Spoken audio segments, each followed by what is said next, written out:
The presidency has promised that there is no plan to increase the price of petrol. The presidency come out today to say there will be no fuel price hike. And tonight we shall be getting details from this man who has written an open letter, Saliu Lukman, APC leader, on what he described as a disturbing signals on the Tinubu's administration. Hello everyone, welcome to the program. This is Politics Today, live on Channels Television. I'm Sean Kimbaloe in Abuja. Let's tell you some of the development in respect of Godwin Emefiele, the CBN governors, the suspended CBN governors trial. Today, we understand that the Federal High Court sitting in Lagos has fixed Thursday, the 7th of August, for its ruling on an application by the federal government seeking to withdraw the illegal possession of firearm charge it filed against the suspended governor of the CBN, Mr. Godwin Emefiele, after listening to the arguments of the Director of Public Prosecution of the Ministry of Justice and Mr. Emefiele's lawyer, Joseph Daudu. The court says it will give its position on what appears that the federal government wants to drop the earlier charge of that it filed against Mr. Emefiele and might file a fresh charge or charges against the embattled suspended CBN governor. Tonight, we shall be looking at so many issues, especially at the borders, the state of the nation. One man that has been very critical about his concerns and worries, a leader of the APC, he wrote an open letter to the president and voicing his frustration and, on the other hand, a warning and advisory to the president on what he called a disturbing signal on the state of the APC and its affairs, and, of course, the handling of the state of affairs of the country by President Bola Tinubu. Mr. Saliu Lukman will be speaking to us in a moment on the program. And again, tonight, we shall be flipping the page and getting some economic advisory also and insight into what has become a worrying situation of the Nigerian economy. Tonight, we understand and we do know that the inflation rate being released officially today has risen to about 24.08%, which means that it's risen by about 1.29 points higher than what it has been in the last month. And it means that this is perhaps the highest that we have seen the Nigerian inflation rise in 10 years. We'll be getting some insight what this means. Of course, the presidency is promising that there shall be no increase in price of petrol. We'll be hearing from the presidency. Stand by, everyone, for all of these that we have for you. But first, let's have you with your political roundup stories.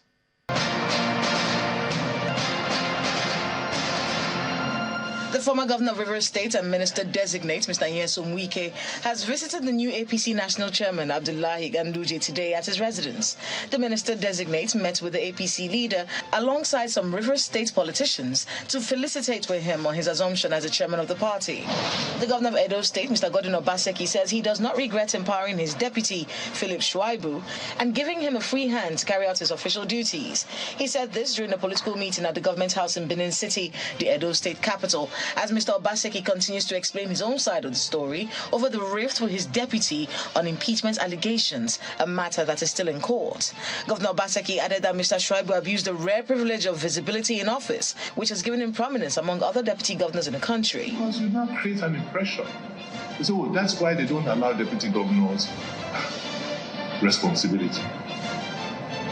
People are blaming me now. Oh, because you gave him too much responsibility, gave him too much visibility, it's your fault. How can it be a fault when you say you want to groom people? Katsina State Governor Malam Diko Rada is asking members of the Nigerian Bar Association (NBA) to call its members who are in the habit of supporting bandits and armed robbers to desist from such acts. The governor was speaking while swearing in 4 new High Court judges at the government house in Katsina State. According to the governor, most of the NBA members hide under the provision of fundamental human rights to secure the release of suspects. Mr. Rada asked the judges to embrace technology in the dispensation of justice. The Speaker of the Yobe State House of Assembly, Honorable Chiroma Buba Mashio, has unveiled a list of 20 nominees sent in by the State Governor Malabuni for confirmation as the State Executive Council members. The letter, which was signed by the Acting Secretary to the State Government, Baba Malam Wali, seeks the confirmation of 10 immediate past commissioners and 10 new nominees that would form the new cabinet. The screening of the nominees will commence tomorrow, Wednesday, the 16th of August, 2023. A coalition of civil society organizations under the United States government-funded Civil Advocacy and Local Engagement Project are calling for early commencement of electoral reforms in Nigeria ahead of the next general elections in 2027. The call for early commencement of electoral reforms is part of the recommendations by the group as they present their comprehensive report on the conduct of the 2023 general elections in Abuja.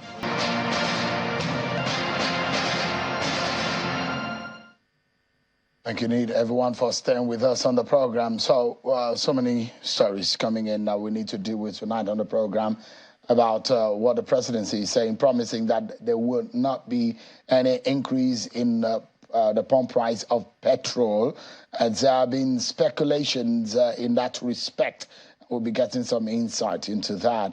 And of course, we'll also be getting to know what exactly is wrong with the Nigerian economy as the inflation seems to be on the rise. Now it's gotten to almost a 10-year high, and it's about 24% today.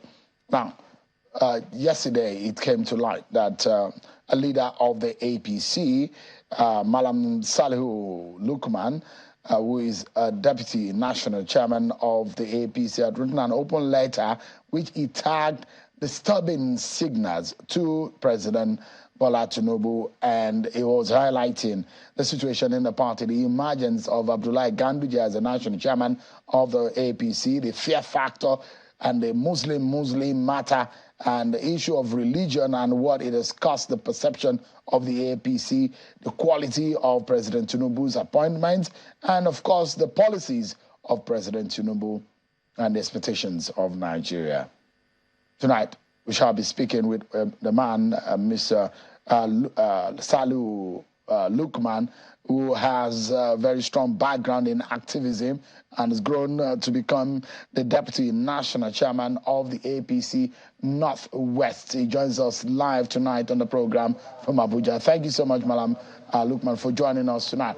Part of the issues that you raised in your open letter, you have blown whistle, and those who have called you the activists in the APC, NWC, and now a lot of issues that you have raised. You have talked about the Adamu led APC and the Omishore collabo, which you criticized that they bowed out of the office. Now, Governor Ganduje is now at the helm of affairs, but you have fundamental issues about his emergence and the issues that have trailed when he was a governor, and now you've raised issue also about President Tinubu's policies. But because of national interest, let's deal with that first and foremost. Inflation gotten to 24% today, and also we understand now that there's a contention and speculation about a possibility of a rise or increase in the pump price of petrol, and the presidency has said, no, we are not planning to do that. But you have warned that the president needs to be careful about his policy decisions. What are your greatest fears about the policy decisions of President Tinubu? Okay, well, first, thank you very much, Sheun. Let me start by clarifying. Until I think July 26, I was National Vice Chairman, Northwest of the APC. I have resigned since July 26. So that clarification needs to be made.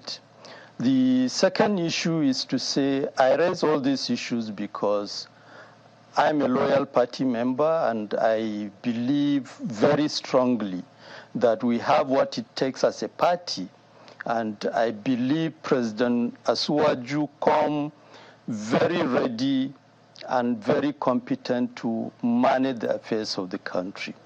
I try to raise all these issues so that from the beginning we really get it right, and all other issues that may create any problem in the process of leadership between now and 2027 can be addressed. Having said all of that, I read the issue of disturbing, what I call disturbing signals, largely because I believe the first 2 weeks of the assumption of office of President Asuwaju, he started very well. And his approval rating went very high. Everybody, all of us became very confident that he was really tackling the issues in the way they should be tackled. Unfortunately, after 2 weeks, 3 weeks down the line to this period, we have a drop in the tempo and the momentum with which issues are being handled. And I think we need to return back to that tempo of the first 2 weeks of the administration. Now, some of the issues is about really availing the government the opportunity of access by party leaders so that they can help make input.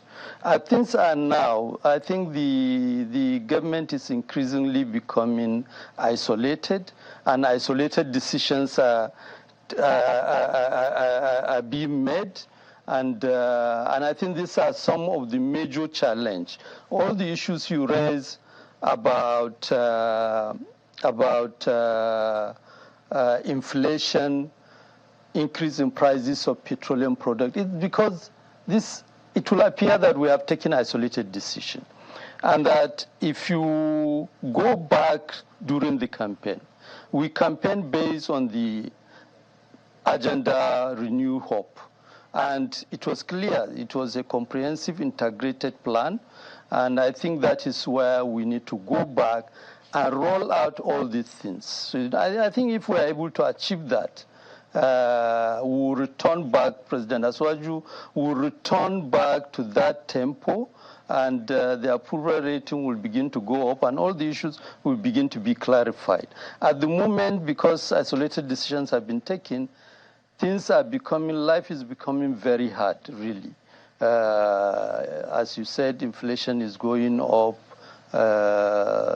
A lot of things are just not right, and we need to bring this to the attention to the president so that he will really do something to correct it. You said in that the portion, of course, I refer to you as still the leader of the party from the Northwest, as the vice chairman Northwest, because the party had told us on this program that yes, they heard that you resigned, but they have not accepted your resignation. But we understand that it could be two ways. You resign and your resignation accepted. Well, that's a controversy between you and the party. But let's move on. You've said that the expectations of many Nigerians have crashed about the Tinubu administration. And I'd like to get your view on the paragraphs where you related on the policy decisions of this government. There are those who believe that they had enough time, about 3 months, to prepare since the president was declared winner in that election. And in fact, what we understand was that there was a trip to France, and where we understand that the president said he wanted to rest and focus on getting alliance with foreign investors in the country. Now, those will be asking the questions, where are those preparations? Where are those investment opportunities?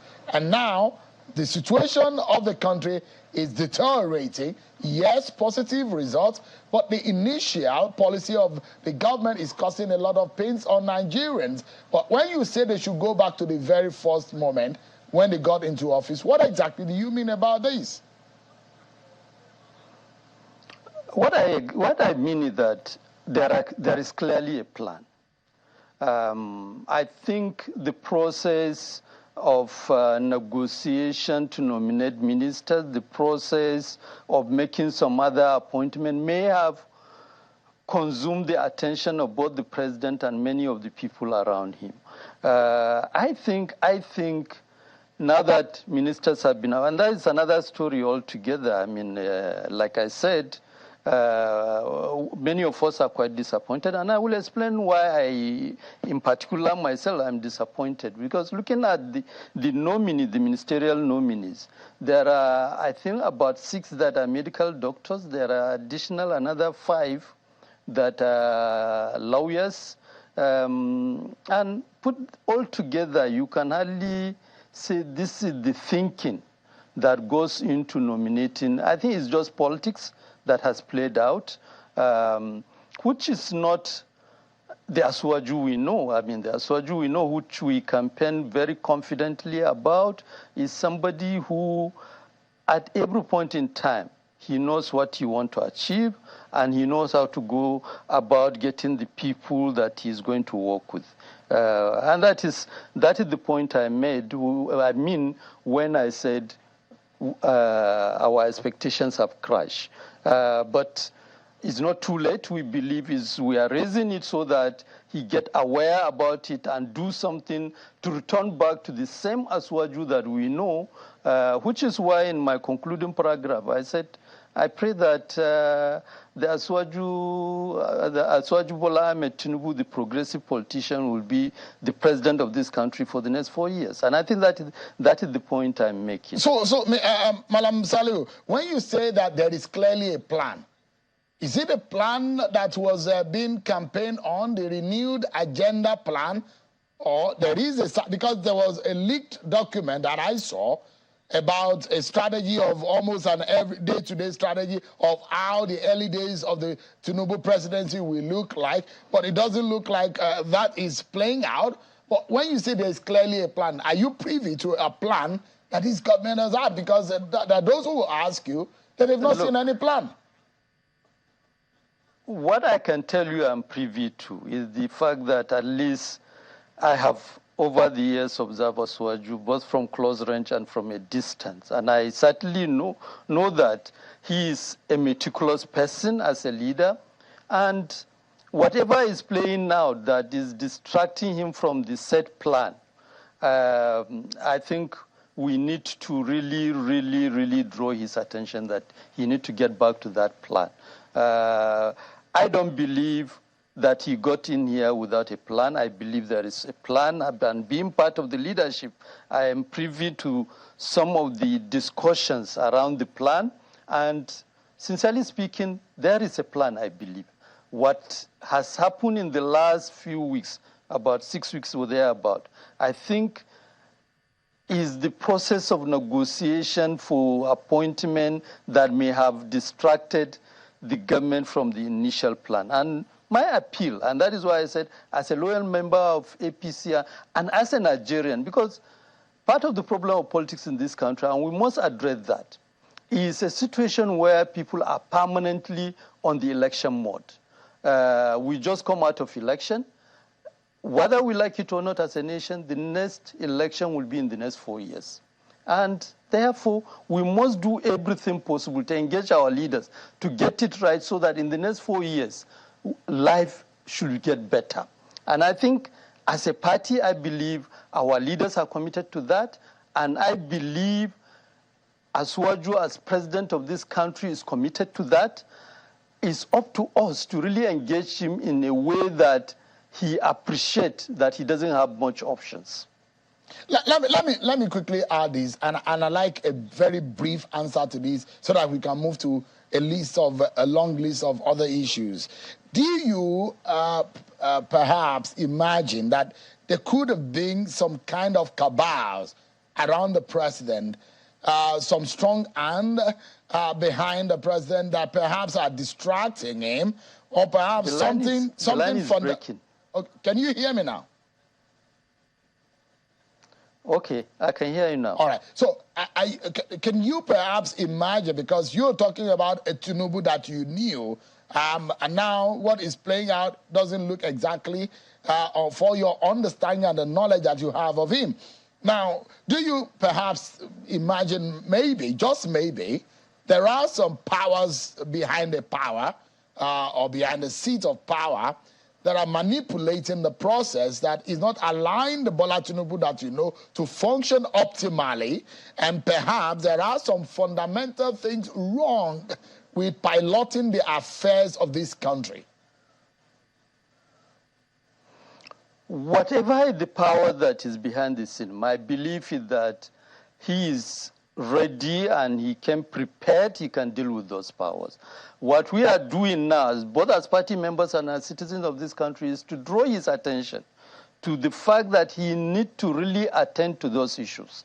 Because, like I said in the open letter, we must not allow a situation where some of the issues that are happening now become the defining attribute of the Tinubu administration. Because once that happens, it becomes the defining attribute of our party. And like I said, we can as well sign off in terms of our ambition for electoral victory in future elections. And that is why we have to be very active now to ensure that we support the president. When we criticize, we are not criticizing him to pull him down. We are criticizing him so that he gets it right and really sit up and deliver on all the electoral promises we have made to Nigerians. Now, let me take you quickly to the quality of President Tinubu's appointees and cabinet formations. And you really said this is one area that you are very critical and use very strong words, such as that our expectation from your government has crashed. That is a very strong one. I mean, if you are to analyze or assess which of these appointments are you disappointed in? Well, look, I prefer to talk in general terms now, because to be fair to all those who are nominated, they qualify to be ministers, they qualify to be in the position they are. But the point is, at the stage we are as a country, we expected, and I am saying so as a very active party member who was active in the process leading up to even the emergence of President Asiwaju Tinubu. Our expectation was that we wanted not a business as usual approach. We wanted a situation where the business of managing the affairs of the country will depart from the conventional practices, which we believe is part of the problem of politics in this country. And that is why I qualify it in that open letter by saying that it is clear politics eclipse any other factor in terms of the factors that determine all the nominations. I won't say all, most of the nominations that have taken place. And that is the source of why I said our expectations have crashed. But that being the case, I mean, here we are. We draw the attention of the president. I'm absolutely sure, in fact, before the open letter yesterday, I raised issues about the need for him to really give targets to all the ministers, so that from the beginning, we know that there are targets, and when they don't deliver on the target, he doesn't owe anybody any job. Get rid of them and bring people who can deliver on targets.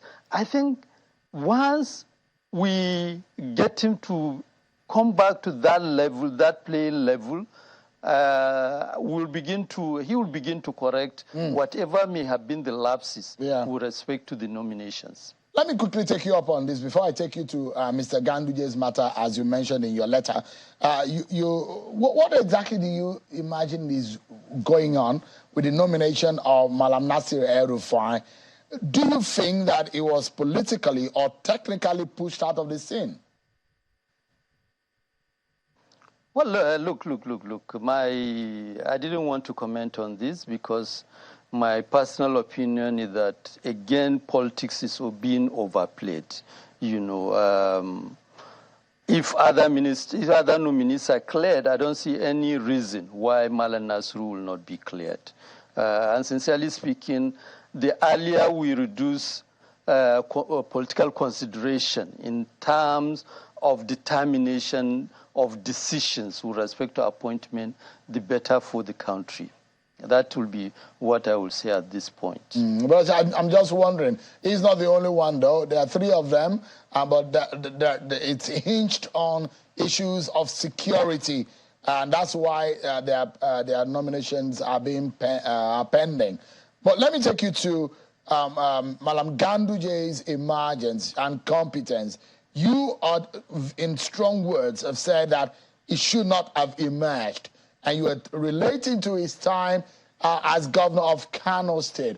What do you think for you? Because you sound embarrassed in that letter, and the fact that a lot of people are not able to speak up on these, the fact also that Malam Ganduje and Senator Basiru Ajibala are Muslims, and you're saying that this is repeating itself. But for Malam Ganduje, what are your grounds, or what is your grounds with him?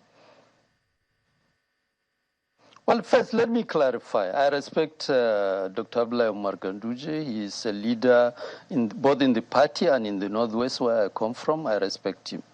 But I want, and this is where I need to be hard on. I was about the first person that raised the issue, call on Senator Abdullahi Adamu to resign immediately after the election. And my reason was that there is the need for us as a party to demonstrate sensitivity, that we contested the election on a Muslim-Muslim ticket. Having contested on the Muslim-Muslim ticket and won, we need to now demonstrate that it was purely an electoral strategy. And I call on Senator Abdullahi Adamu to make the supreme sacrifice. I reminded him that APC was founded based on sacrifice, and he needs to make that sacrifice. And I made the point that we need to get somebody, a Christian from the same North Central. Now, of course, subsequently, the internal dynamics within the APC played out in such a way that it became conflictual. We had to fight. Issues of accountability later came up. And of course, as part of that campaign for accountability, not only Senator Abdullahi Adamu had to go, but also Senator Omishore, who was the National Secretary, had to go. Now, having achieved all of that, and I want to put it to everybody, before anybody starts thinking of let Abdullahi Adamu go or create vacancies, I was the first to start campaigning on that. I never campaigned on any principle other than two issues. One, the need to open up and adjust to issues of inclusivity. Secondly, on the issue of accountability. Now, the other point which I hinged my campaign on while I was in the National Working Committee was the need to return the party to constitutional order. Throughout our tenure under the leadership of Senator Abdullahi Adamu, we didn't seem to be respecting our constitution. So I expected once vacancy is created, the first is that we should look at our constitutional provision and use the constitutional provision to determine the succession, who will now replace Senator Abdullahi Adamu. But instead, political consideration again come in. I don't want to go into those political considerations, but it was clear for the decision to be taken by the president to move the chairmanship out of North Central to Northwest. It was purely political consideration, nothing more, nothing less. And I can't find any rational explanation to it, given the fact that already we should change the North Central in the leadership of the National Assembly.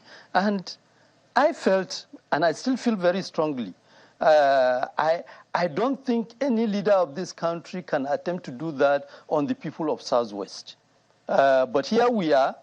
North Central have been meted with clear decision which is unjust and unfair, and there is almost a graveyard silence where internally inside the party, people are not raising it. And I feel if we are a party that is truly envisioned to be a progressive party, the culture of internal debate, the capacity of people to be courageous to raise issues even if it is issues that differ with the position of the president or anybody in the person, should not be in question. But what I see in the last few weeks is that if nobody wants to raise issues on a matter that the president has decided. And I'm saying until this moment, I mean, yes, Dr. Ganduje has emerged as the chairman of the party, and I'm loyal. I respect it. But I disagree. It is not the right decision. That we are living with the wrong decision is a different matter entirely.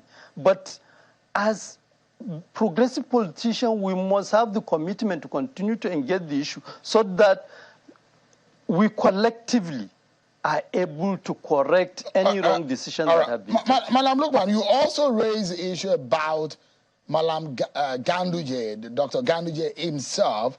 You related to what happened, an uncleared situation about corruption allegations against him, which you premised that these for you are premise that you should not even give Governor Ganduje the opportunity to be able to become the APC chairman. But there are those who will say, well, he's not been prosecuted. There are no cases against him in court. Well, there are issues that have been raised in Kano, although. But, I mean, how do you premise this, though?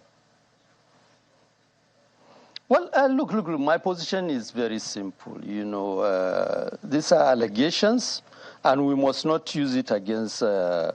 Ganduje. But to the extent that politics is about perception, it is out there, it has not been proven, and is still being used. I think what we can do as a party, while these issues are being sorted out, is to try whatever support we can give to Dr. Ganduje internally within the party so that the issues are cleared in the competent court of law, it can be done. But to overlook that and ignore it as if there is nothing is almost to suggest that as a party, we are not interested in an allegation against any one of us on matters of corruption. And I think that is dangerous. As a nation, as a party that is vested with the privilege of ruling this country, we shouldn't allow that to happen. All right, let's wrap this up now. And I'd like to know, you also raised the issue of Muslim, and some of these things that you have raised, you say it's playing again in your party. And now, where does Tinubu go from here? There's this escalation of these issues and this long list of warring and disturbing signals that you have raised. What must he do? Because the destiny of this country is at stake, and we cannot afford to misstep in any way. Again, I think for me is to again appeal to the president. And I believe he has very, very competent people around him, very competent people in the leadership of the party. I think he needs to take a step back and sit down with people to say, look, the main objective in terms of inclusivity is to guarantee that everybody feel belong, you know, that everybody is included, you know, so that all the perceptions that have led to some kind of tension in the country can begin to be brought down to the barest minimum. I think that is the main objective. But like I said, we can only appeal to the president at this stage. And I think in that appeal is for him to take a step back and quietly sit down with people around him to see how this thing can be resolved quietly. I'm sure once they are resolved, anyway, whatever it is, I'm a member of APC, and I will remain a member of APC. I will remain active. I will continue to raise issues, and my objective will remain so that we get it right and continue to meet the expectations of Nigeria. All right, because I needed to go because there's a part of that question that you quite didn't touch on, and it's the part where you inferred religious bigotry in your party. to the attainment of political aim and purpose. How worrying is this for perception's sake? Is it real or is it just perception? You say he's playing it. I think, Sean, let's get it clear. I don't think it's something that our leaders, so President Asuwaju, set out to deliberately. Like I said from the beginning, I think what is happening is that politics has taken over everything. And in the process, we are appearing to be a little bit insensitive on certain matters. And that is why I said, at this point is to appeal. There is the need to take a step back and really sit down and put all these issues on the table. All right. I mean, like I said, and I was the first to flag up the campaign about Abdoulaye Ademi to go.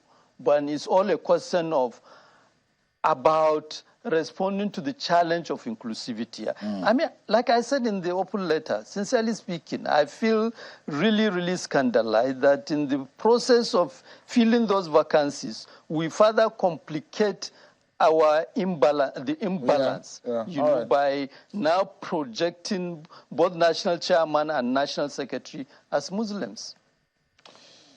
Malam Salihu Lukman, a former national vice chairman of the APC, said he's resigned. The party said they've not accepted his resignation. I don't know where that is hanging. They must send your salary to your account. I don't know why you are getting that, Shehu. No. Right on this program, I was being told by the National Publicity Secretary that your resignation has not been accepted. So, as far as we know, in the public domain, you are still the National Vice Chairman, Northwest of the APC. But thank you so much indeed for your time tonight. I appreciate it. I can tell you that nobody is relating with me in the party now as National Vice Chairman. All right. Okay. Thank you so much indeed. We take a break, and when we come back, we'll be getting some economic insight. Our friend Johnson Chukwu will be speaking with us. He's going to be touching on a worrying economic situation in the country under the watch of President Bola Tinubu. They said they would not increase price of fuel, but inflation is rising. Things are deteriorating. Johnson Chukwu will be telling us where we are at right now and the way forward for our country. We'll be right back, everyone. Stay with us.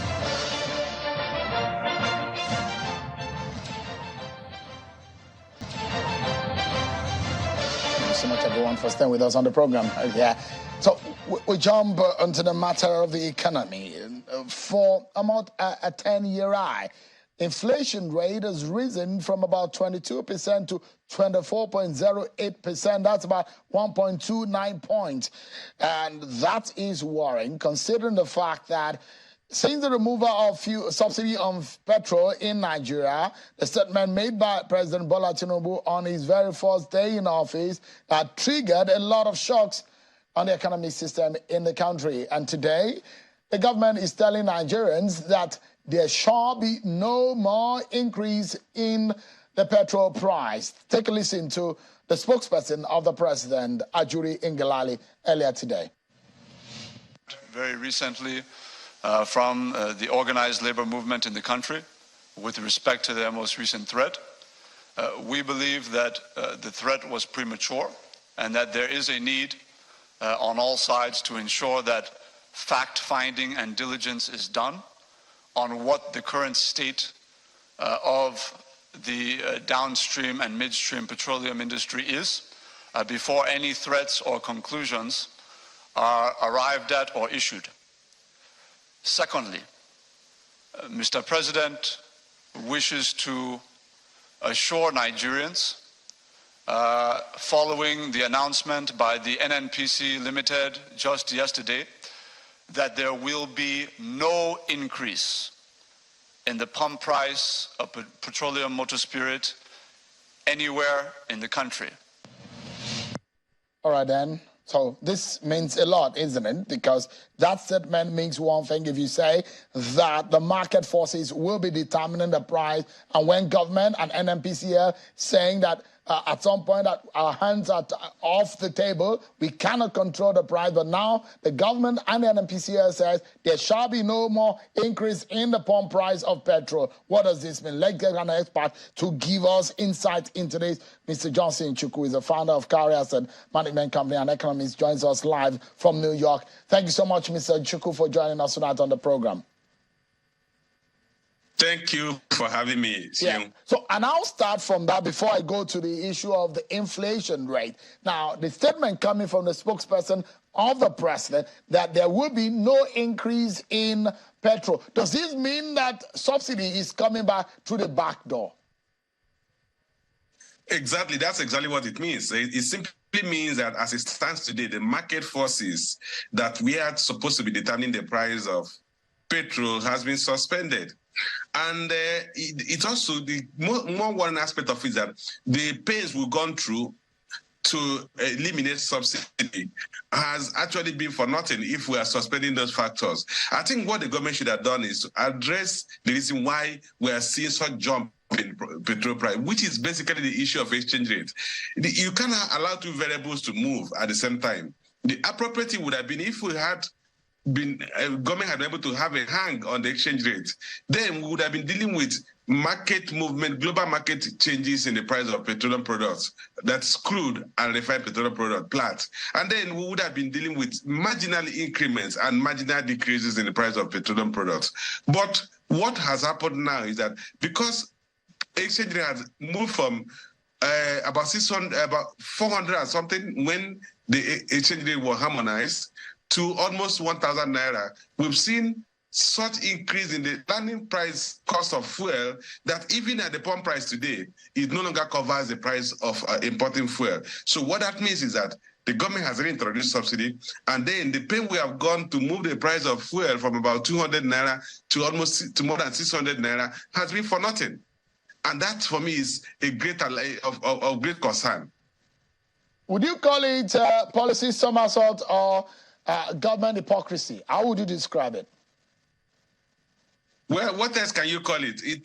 More, I think policy somersault is more apt. But the key thing, like I said, that the decision to deregulate the downstream sector and the decision to harmonize the exchange was not properly thought through. And the fact is that, and I've said it at different fora, the government should have prepared very well to ensure that when they harmonize the exchange rate, we achieve some level of exchange rate stability and not the drastic depreciation we've seen in the past couple of weeks.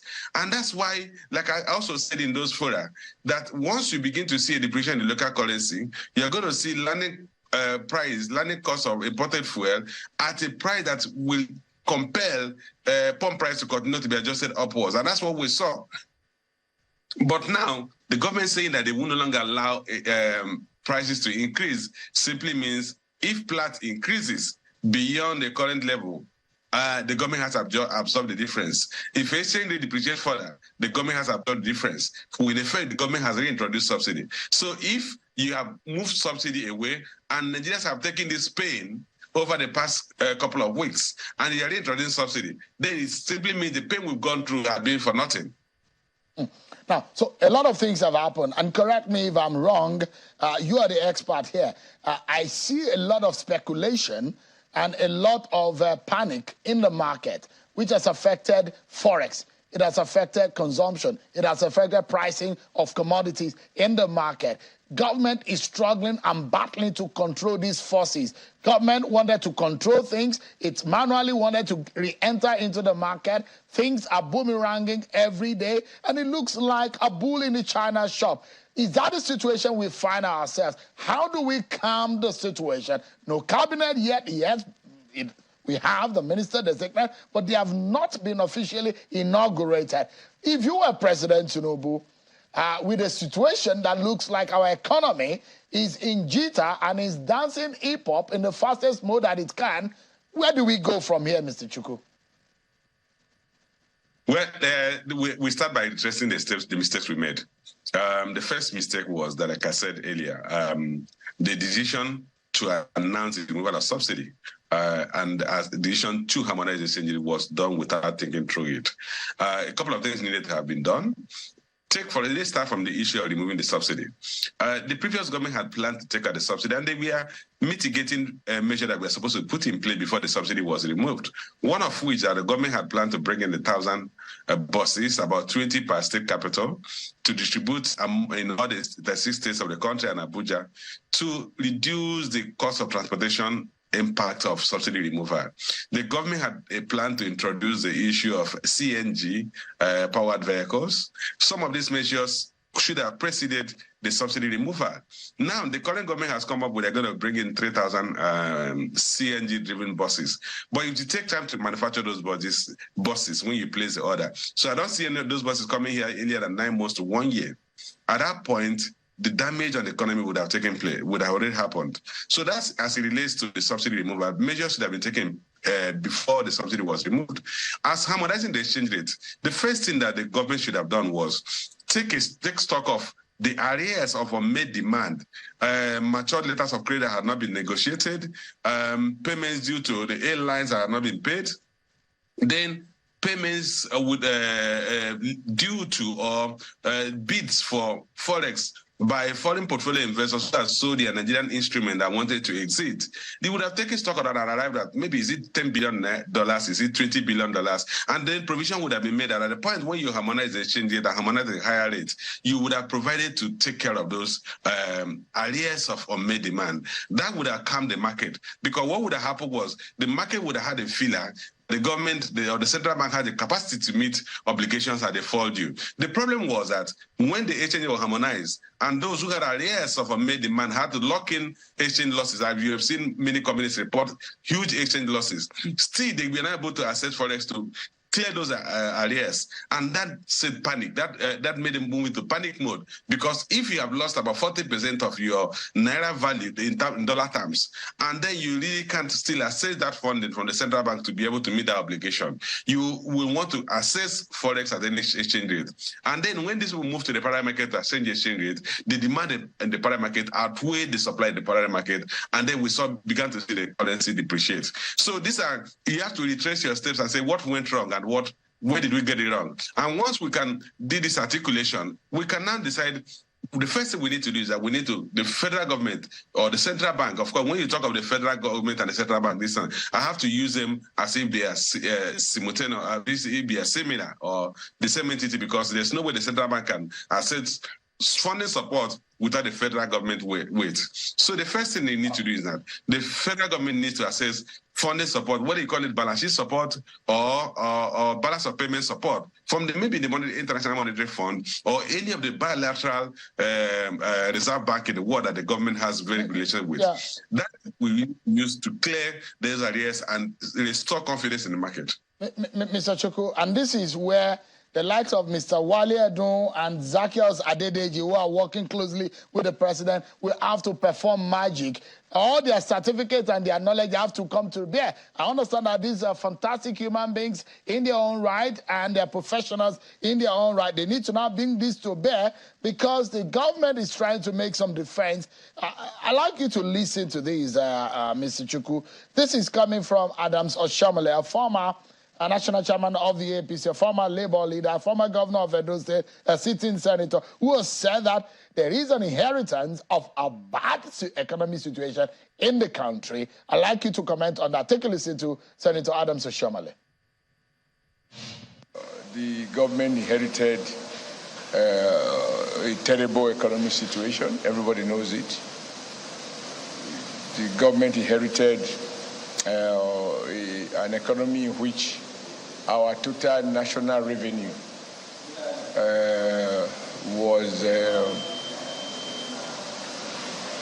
barely enough to service our debt burden, spending 96%, which is to say every 96 kobo, every 100 naira Nigeria earned, 96 kobo is going to repay debts, to service debts. So you have only 4 kobo left to pay all the salaries. So nothing can be worse. But they came determined that they will have to do business unusual to arrest the drift, stabilize the economy. So, Mr. Chukwu, you hear Senator Oshomole speaking as this, and there are some revelations coming out of the CBN about the financial state of the Apex Bank. For 7 years, no financial report. And the things that are coming out of that Apex Bank are mind-boggling. The kind of things that should never be happening. And those who have described it as a firecracker that will engulf our economic situation. Just briefly, because I have one more question for you before we go. That bad situation that we find ourselves for President Tinubu, can he be looking at the past? Well, he needs to focus on the present and the future, isn't it? Tim, if you recall, it's actually interesting that we're still talking about inheriting bad situation. We spent 8 years pillaging a previous government. The current party in power spent 8 years of our precious time pillaging the previous government and blaming everything and refusing to work to remedy the situation and made the bad situation worse. So, and current government is a continuation of the government of the same party, and none of them can actually exonerate themselves from whatever the current the economic trajectory in Nigeria is in today. I think it beggars logic that at this point we still be talking of we inherited bad situation. The key thing is that when you apply for a job, I mean, the Nigeria's financial economic situation was well known. The current government, the current leadership of the current government was fully part of it. Mr. President, with all due respect, was the leader of the party for 8 years. Was actually instrumental. Actually, it was said that he installed the previous presidency.